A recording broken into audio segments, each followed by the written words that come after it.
तो हम लोग C2C को डायरेक्ट और डिटेल में पढ़ रहे थे। तो हमें बात कर रहा था कि जब एक बंदा किसी भी प्रोडक्ट को यूज़ करने के बाद सेल करता है, कोई एक कस्टमर कोई किसी एक चीज़ को दूसरे कस्टमर को सेल करता है, तो उसको कहते हैं कस्टमर टू कस्टमर और consumer to consumer. For example, मैंने लैपटॉप परचेज़ किया, उसको यूज़ किया, कुछ टाइम बाद मुझे पैसे चाहिए, मैंने सेल किया, किसी बंदे को सस्ता लैपटॉप चाहिए था अपने इस्तेमाल के लिए, वो मुझसे आगे परचेज़ करता है। तो इस टाइप को हम लोग बोलते हैं कंज्यूमर टू कंज्यूमर और कस्टमर टू कस्टमर। अब लास्ट में हमारे पास जो टाइप बचती है वो बचती है C2B।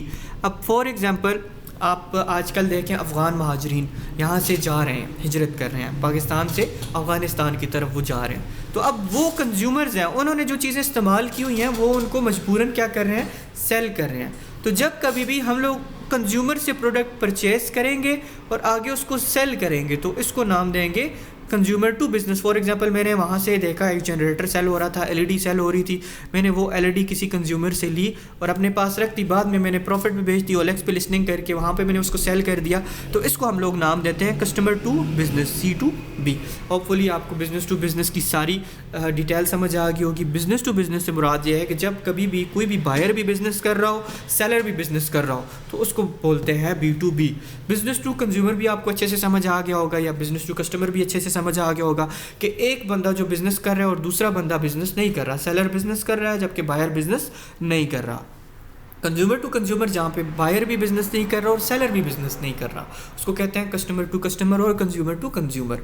अब इसी तरह से जब कस्टमर टू बिज़नेस की बात करते हैं तो कस्टमर मजबूरन चीज़ को सेल कर रहा होता है और परचेज़ करने वाला जो बंदा है, जो क्लाइंट है या जो बायर है, वो आगे बिज़नेस कर रहा होता है। इसको नाम दिया जाता है कस्टमर टू बायर और कंज्यूमर टू बायर। होपफुली आपको तमाम तर तफसीलात relevant to business and business to consumer बहुत अच्छे से समझ आई होंगी। If you are having any question, आपका कोई भी क्वेश्चन है, तो you are having right to ask. Thank you so much. Next videos में मैं मज़ीद अब क्योंकि हम लोगों ने डायरेक्ट सेल को कवर कर लिया, मैं एक दफ़ा सारा नोट कर देता हूँ। मैंने यहाँ पे डायरेक्ट सेल को कवर कर दिया, इनडायरेक्ट सेल को कवर कर दिया, इसके साथ हमने होल सेलर्स को पढ़ा, सुपर सेलर्स को पढ़ा, डिफरेंट टाइप्स ऑफ बिजनेसेस को देखा, टाइप्स ऑफ ई कॉमर्स को देखा। तो एक दफ़ा मेरे साथ आप रिवाइज कर लें। सबसे पहले हम लोगों ने, सबसे पहले नहीं, रिदम आगे पीछे कर लेते हैं, कोई मसले वाली बात नहीं है। हम लोगों ने टाइप्स ऑफ बिज़नेस को बहुत अच्छे से यहाँ पे कवर कर लिया, जिसमें 4 मेजर टाइप्स आती हैं: business to business, business to consumer, consumer to business and consumer to consumer. आप यहाँ पे नोट करें B2B, B2C, C2B and C2C। मज़ीद टाइप्स हैं वो मैं आपको डिटेल में नेक्स्ट पढ़ाऊँगा, आगे सिखाऊँगा। अब इसी तरह से हम लोगों ने सेलर्स के बारे में पढ़ा। फॉर एग्जांपल, हमारे पास सेलर की डिफरेंट टाइप्स आती हैं, जिसमें 2 से 3 टाइप्स बताई हैं।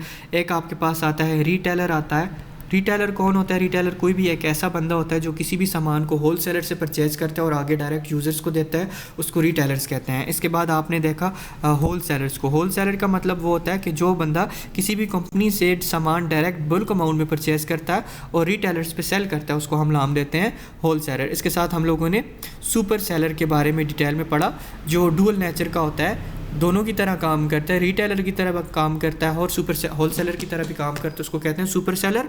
वो लो वॉल्यूम में लो प्राइस के साथ हमें कोई भी सामान प्रोवाइड करता है, और लो वॉल्यूम जो निशानी होती है वो रिटेलर की निशानी होती है, ठीक है, और लो प्राइस होल सेलर। तो बेसिकली लो वॉल्यूम और लो प्राइस के साथ ये दोनों नेचर्स रखता है, रिटेलर के भी और होल सेलर के भी, तो उसको नाम दिया जाता है सुपर सेलर का। फिर इससे हट के हम लोगों ने डायरेक्ट सेल के बारे में पढ़ा था। डायरेक्ट सेल क्या होती है, ये आपको मैंने डिटेल में बताया कि डायरेक्ट सेल वो नॉर्मल और वो लीगल प्रोसीजर जिसमें आप टैक्स पे कर रहे होते हैं, एक्सपेंस दे रहे होते हैं, लाखों लोगों की सैलरीज लगी होती हैं, सामान आपको मिलता है। फॉर एग्जांपल 20 रुपये की जो चीज़ प्रोडक्ट बनता है वो आपको 50 रुपीज़ का मिलता है। इसको आप बोलते हैं डायरेक्ट बिजनेस। फिजिकली जो बिजनेसेस चल रहे होते हैं वो इसी फिनोमेना या इसी मॉडल पे, इसी मॉड्यूल पे काम कर रहे होते हैं। फिर इसके बाद हम लोगों ने इनडायरेक्ट सेल को देखा था। Sorry for that, so sorry. Indirect cell, ये इनडायरेक्ट सेल है, sorry for that. Indirect cell से मुराद ये है कि जब कभी भी आप नॉर्मल लीगल वे को फॉलो करते हैं, लीगल से मुराद ये नहीं है कि जो दूसरा है वो गैर कानूनी है, ऐसी कोई भी बात नहीं है, लेकिन जो ट्रेडिशनल मैकेनिज्म है जो पहले से लोग फॉलो कर रहे हैं उसको हम लोग बोलते हैं इनडायरेक्ट सेल। जहाँ पे एक मैन्युफैक्चरिंग कंपनी से लेकर एक कंज्यूमर तक सामान पहुंचते हुए 50 जगहों से हो के आता है। उसमें टैक्स लगते रहते हैं, लोगों की सैलरीज लगती रहती हैं, एक्सपेंसेस लगते रहते हैं, ट्रैवलिंग कॉस्ट लगती रहती है, उसमें लॉस भी हो जाता है, अक्सर सामान ख़राब हो जाता है, टूट जाता है। तो इस वजह से हमें वो सामान बहुत महंगा पड़ता है, एक्सपेंसिव पड़ता है। तो ये बात है कि इसको इनडायरेक्ट सेल कहते हैं। इसमें प्रॉफिट मार्जिन बहुत कम होता है, कॉस्ट बहुत ज़्यादा होती है, सामान बहुत महंगा बिकता है, तो इसके नंबर ऑफ़ यूज़र्स कम है। दूसरे नंबर पर आता है डायरेक्ट सेल, जो सुपर सेलर्स के ज़रिए पॉसिबल होता है। हम लोग डायरेक्ट किसी मैन्युफैक्चरिंग कंपनी से या किसी भी इंडस्ट्री से सामान लेकर कम अमाउंट में वो अपने जो यूज़र्स हैं उनको सेल करते हैं। वही सामान जो मार्केट में 50 का है, ये हमें यहाँ पे 20-25 का मिलता है। अगर हम इसको 20 का लेकर 25 का भी सेल करें तो फिर भी इसमें हमें प्रॉफिट भी होता है और लोग ज़्यादा इसको ओबियसली आपके सामने अब 50 की चीज़ अगर 25 में मिल रही है तो लोग इसी को लेंगे। जैसे दराज काम करे, आपको पता है यहाँ पर सेल्स लगती हैं, वो जस्ट बिकॉज ऑफ दैट इसी वजह से लग रही है। फिर हम लोगों ने यहाँ पर ई कॉमर्स के बारे में पढ़ा, जिसमें मैंने अभी आपको सिर्फ 2 टाइप्स बताई हैं, मज़ीद बहुत सारी टाइप्स हैं। वो इस वजह से नहीं बताई कि ये सारी चीज़ें बतानी ज़रूरी थी। अगर ये आपको ना आती तो उनका भी कोई फ़ायदा वो आपको मज़ीद मुश्किल लगती। तो ई कॉमर्स में हम लोगों ने लोकल ई कॉमर्स को डिटेल में देखा और इंटरनेशनल ई कॉमर्स में हम लोग थोड़ा सा गए थे, जिसमें हम लोगों ने एक्सपोर्ट और इम्पोर्ट को देखा था। अब नेक्स्ट वीडियोस में हम लोग मज़ीद ये जो थ्योरी है इसको वाइंड अप करेंगे, एक्सपोर्ट और इम्पोर्ट। अब नेक्स्ट वीडियोस में हम लोग इस सारी थ्योरी को वाइंड अप करके टोटली प्रैक्टिकल की तरफ जंप करेंगे, अपने कोर्स को जल्द से जल्द पूरा करने की कोशिश करेंगे। If you are having any question, if you are facing anything like that, any trouble, कोई भी क्वेश्चन है, कोई भी प्रॉब्लम है, you may ask, you are having right to ask please.